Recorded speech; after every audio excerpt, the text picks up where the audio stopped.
एकतर धर्मचिकित्सा आणि धर्मसुधारणा या महत्त्वाच्या गोष्टी आहेत. त्या हिंदूंना जशा महत्त्वाच्या आहेत, तशा त्या मुसलमानांना सुद्धा महत्त्वाच्या आहेत. हं. हे मान्य केलं पाहिजे. इन्शाअल्लाह जेव्हा प्रसिद्ध झाली आणि अनेकांनी ती वाचली, तेव्हा बऱ्याच जणांचं त्याच्यावरती मत असं पडलं, की इतक्या खोलवर जाऊन आम्ही मुस्लिम समाजाचा कधी विचार नव्हता केला. याचं सगळ्यात महत्त्वाचं कारण असं आहे, की आपण नेहमी असं म्हटलं गंगा-जमनी तहजीब आणि सेक्युलॅरिझम वगैरे सगळं. परंतु 2 समाजाचं एकमेकांशी जे इंटरॅक्शन व्हायला हवं होतं, हं. ते इंटरॅक्शन त्या पातळीवरती झालंय का?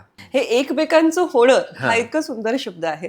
तर तुम्ही कुठेतरी त्या समाजाबरोबर किंवा मुस्लिम हं. धर्मियांबरोबर अ, खूप एकवटलेले आहात, असं ती कादंबरी वाचताना जाणवत राहतं. त्यात काय झालं, माझ्या वडिलांची जेव्हा कोल्हापूरला बदली झाली, तेव्हा मी कोल्हापूरच्या राजारामपुरीमधल्या टाकाळा या भागामध्ये राहायला गेलो आणि तो मुस्लिम बहुल भाग आहे. हं. त्याच्यामुळे माझे सगळे लहानपणचे मित्र किंवा हे सगळे माझ्याबरोबर मुस्लिम मित्र होते. आम्ही एकत्र खेळायचो, एकमेकांच्या घरी येणं-जाणं असायचं. आता तुम्ही जे म्हणालात, की लहानपणी तुमचं इतकं सहजपणे मित्रपरिवार मध्ये हो. मुस्लिम मित्र असणं, तर हे कोल्हापूर असल्यामुळे अधिक झालं म्हणजे राजर्षी शाहू महाराजांची भूमी आहे म्हणून निश्चित. झालं, का इतरत्रही अशा पद्धतीचं चित्र